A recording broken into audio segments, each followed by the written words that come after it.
Virgo, tahimik na inaalin ng universo ang mga bituin para sa'yo. Nararamdaman mo ba ito? Isang banayad na pagbabago sa hangin, isang hindi maipaliwanag na pagkaabala sa kailaliman ng iyong kaluluwa. May nangyayaring pagbabago, isang malaking pagbabago. Ngunit bago ka magsimula sa bagong kabanatang ito, may isang bagay na kailangan mong gawin, maglinis. Ang mga lumang enerhiya na hindi na nagsisilbi sa iyo ay kailangan ng pakawalan. Tanging sa ganoong paraan mo matutukoy ang mga bagong biyayang naghihintay sa iyo.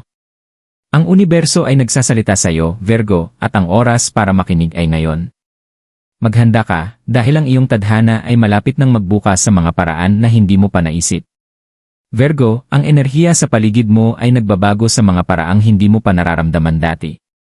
Parang ang universo ay binanggit ang iyong pangalan, tinatawagan ka upang maghanda para sa bagong kabanata. Sa mga nakaraang linggo, naramdaman mo ang bigat ng hindi tiyak na mga bagay, ang hatak ng mga hindi nalutas na emosyon, at ang banayad na paalala na may kailangan baguhin. Ngunit ngayon, dumating na ang tamang oras. Ang mga bituin ay nag-alig na, at ang universo ay nililinisan ang landas para sa iyo. Ito ay tungkol sa pagpapalaya sa mga bagay na hindi na nagsisilbi sa iyong pinakamataas na kabutihan at pagbibigay ng espasyo para sa malalakas na biyaya na naghihintay na pumasok sa iyong buhay. Hindi lamang ito tungkol sa material na tagumpay, ito ay tungkol sa panloob na pagbabago. Isang paglilinis ng iyong enerhiya, isang pag-reset ng iyong kaluluwa. At sa prosesong ito, ang iyong tunay na tadhana ay magbubukas. Magtiwala ka na ang susunod na darating ay magdadala sa iyo patungo sa mas maliwanag at mas matagumpay na kinabukasan. Oras na para lumabas ka sa liwanag. Ang tahimik na pagbabago, mga enerhiya sa paglalaro.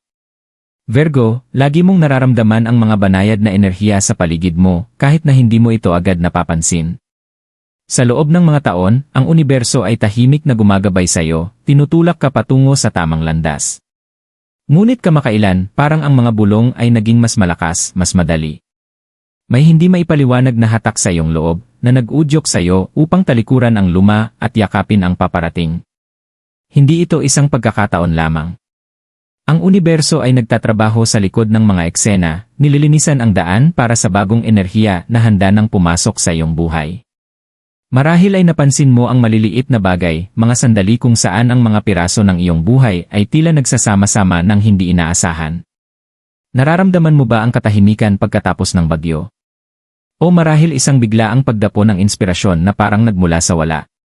Ito ang mga senyales na may isang malalim na pagbabago na nagaganap sa loob mo. Ang bigat ng nakaraan, ang mga natitirang pagdududa, at ang mga takot na pumipigil sa iyo ay dahan-dahang nililinisan. Ang universo ay gumagana sa mga misteryosong paraan, at ngayon, binibigyan ka nito ng pagkakataong pakawalan ang mga bagay na hindi na nagsisilbi sa iyo. Ang luma at mabigat na enerhiya ay pinalitan ng mas magaan, mas maliwanag. Parang isang bagong hangin ang dumadapo sa iyong kaluluwa, nagdadala ng kaliwanagan, kapayapaan, at isang layunin na matagal mo nang hindi nararamdaman. Ito na ang iyong sandali, Virgo. Isang sandali upang bitawan ang nakaraan at magtiwala na ang paparating ay magdadala sa iyo sa mas mataas na antas. Ang landas na naghihintay sa iyo ay narito na at oras na upang ganap mo itong yakapin. Hindi inaasahang pagbabago, isang bagong simula. Virgo, maaaring hindi mo ito inaasahan, ngunit ang mga pagbabagong paparating sa iyo ay eksaktong kailangan mo. Dumaan ka na sa iyong mga pagsubok, tahimik na nagsusumikap sa likod ng mga eksena upang pagbutihin ang iyong sarili at ang iyong kalagayan. Naging matiisin ka, naghihintay ng tamang pagkakataon upang yakapin ang iyong buong potensyal. Ngayon, dumating na ang sandaling iyon. Ang pagbabago na nararamdaman mong dahan-dahang pumapasok sa iyong buhay nitong mga nakaraang linggo ay hindi isang maliit na bagay, isang malalim na pagbabagong magpapabago sa lahat. Sa simula, maaaring magdulot ito ng kalituhan. Sa wakas, ganito nga talaga ang pagbabago. Maaaring magtaka ka kung talagang handa ka na sa paparating, ngunit sa kaloob-looban mo, alam mong ito na ang iyong panahon. Ang hindi tiyak na nararamdaman mong nananatili sa iyong buhay ay papalitan ng bagong kaliwanagan. Ang ulap ay unti-unting nawawala, at sa kauna-unahang pagkakataon sa matagal na panahon, makikita mo ng malinaw ang landas na haharapin mo. Magkakaroon ng mga sandali ng pagdududa at inaasahan yon. Ngunit tandaan, ang mga pagbabagong ito ay hindi narito upang guluhin ang iyong buhay, nasa kanilang layunin na magdala ng isang bagong simula. Isipin mo, Virgo, ang isang puting canvas, kung saan mayroon kang pagkakataon na likhain ang buhay na matagal mo nang pinapangarap. Ang mga lumamong limitasyon, ang mga boses na nagsasabi kung ano ang maaari mong gawin o hindi, ay unti-unting nawawala. Binibigyan ka ng universo ng pagkakataon na makawala sa mga limitasyong iyon at yakapin ang iyong tunay na kapangyarihan. Huwag matakot sa mga paparating. Kahit na ang enerhiya ay maaaring magmukhang hindi pamilyar, magtiwala ka na ito ay nagdadala sa iyo patungo sa isang mas mataas na layunin. Hindi ito isang random na pagkakataon, ito ay ang iyong tadhana na nag-aalin, gumagabay sa iyo patungo sa buhay na talaga namang itinadhana para sa iyo. Yakapin mo ito ng bukas na mga kamay dahil ang pinakamaganda ay malapit na. Nasa likod mo ang universo at ngayon, kailangan mong magtiwala sa proseso. Ang ritual ng paglilinis, ang landas patungo sa hinaharap.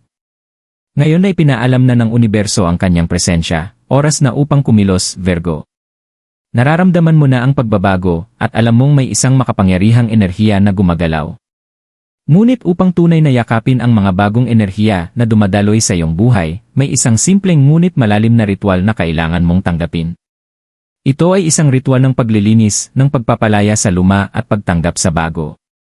Ang prosesong ito ay hindi lamang tungkol sa pisikal na mga hakbang, ito ay tungkol sa pag-aalin ng iyong espiritu at kaluluwa sa mga mas mataas na enerhiya na ngayon ay magagamit sa iyo.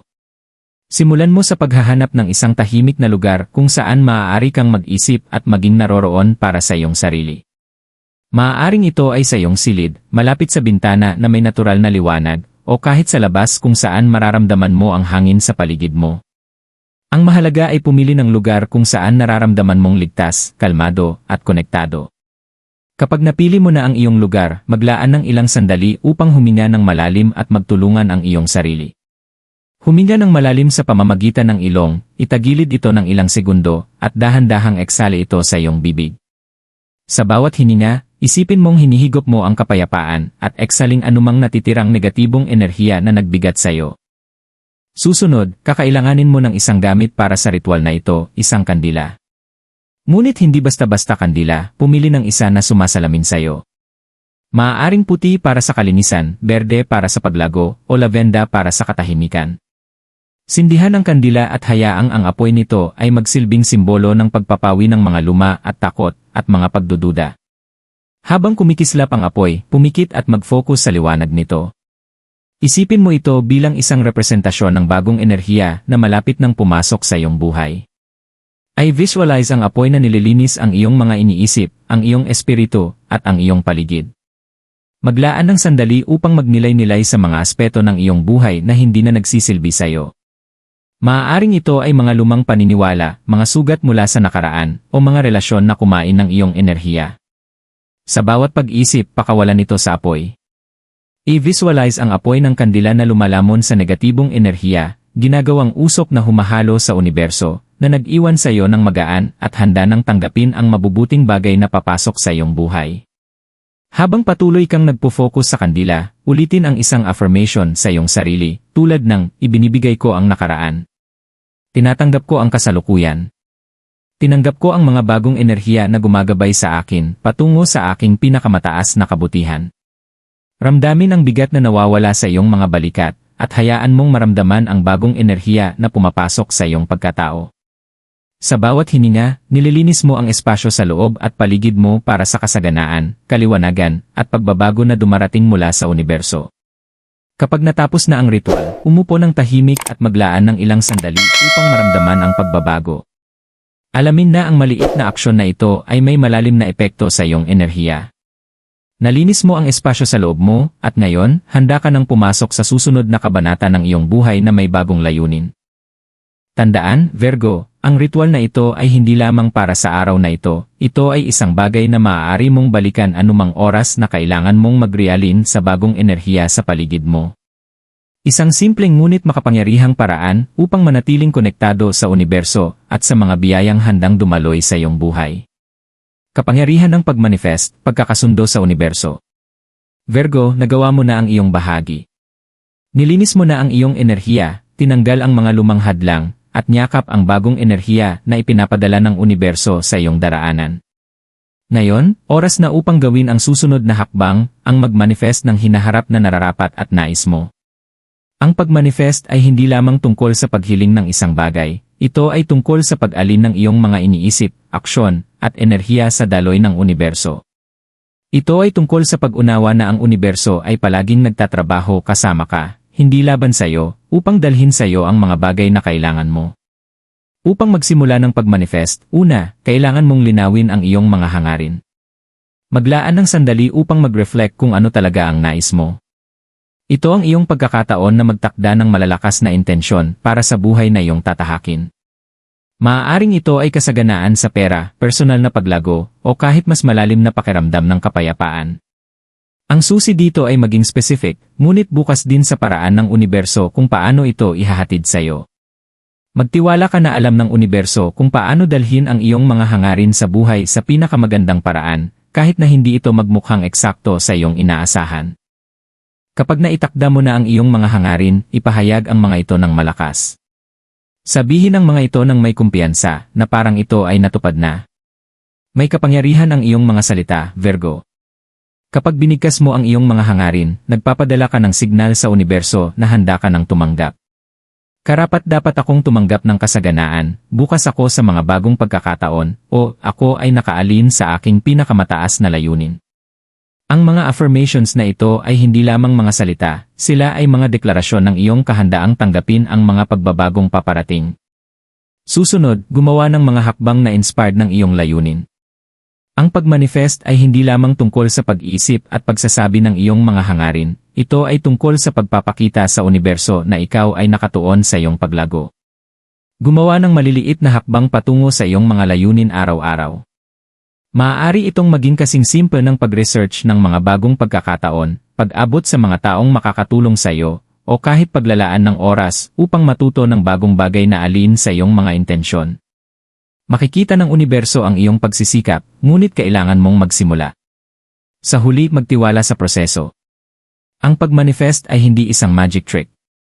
Ito ay isang proseso na nangangailangan ng pasensya, pananampalataya, at dedikasyon. Magtiwala ka na ang universo ay inihahanda ang lahat para sa iyo sa tamang oras. Maaaring hindi mo agad makita ang mga resulta, ngunit magtiwala na ang mga binhi na iyong itinanim ay nagsisimula ng tumubo. Ang enerhiyang nilinis mo, ang mga intensyon na itinakda mo, at ang mga hakbang na ginawa mo ay nagsasama-sama upang likhain ang hinaharap na matagal mo nang pinapangarap. Virgo, ngayon na ang iyong oras. Ang universo ay nag-aalin, at handa ka nang tanggapin ang lahat ng biyaya at kasaganaan na paparating sa iyong daraanan. Magtiwala sa iyong kakayahang mag-manifest ng buhay na nararapat sa iyo. Virgo, dumaan ka na sa proseso ng paglilinis at ngayon, nakatayo ka sa pintuan ng isang makapangyarihang pagbabago. Inilatag na ng universo ang isang malinaw na landas para sa iyo, puno ng kasaganaan, kaliwanagan, at ang pangako ng isang maliwanag na bagong hinaharap. Ngunit ang huling hakbang sa paglalakbay na ito ay ang tunay na pagtanggap sa mga pagbabagong paparating sa iyong buhay. Ang pagbabago ay maaaring nakakatakot, ngunit tandaan, ito ay isang likas na bahagi ng iyong paglago. Hindi ka itinutulak ng universo patungo sa isang bagay ng walang layunin. Habang sumusulong ka, dalhin mo ang kaalaman na ikaw ay sinuportahan, na ang iyong mga hakbang ay nagtakda ng malalakas na intensyon. Ang paglilinis ng mga lumang enerhiya, ang pag-manifest ng mga bagong posibilidad, at ang pagkakasundo sa daloy ng universo ay mga makapangyarihang kasangkapan na gagabay sa iyo sa mga darating na buwan. Ito na ang iyong oras, Virgo. Ang enerhiyang matagal mong hinihintay ay dumating na, at ngayon, handa ka nang maglakad sa liwanag ng iyong tunay na potensyal. Buksan ang iyong puso sa mga bagong oportunidad, yakapin ang mga biyayang dumarating sa iyong buhay, at magtiwala sa proseso. Ang iyong tadhana ay tinatawag, at naghihintay na para hakbangan mo ang unang hakbang.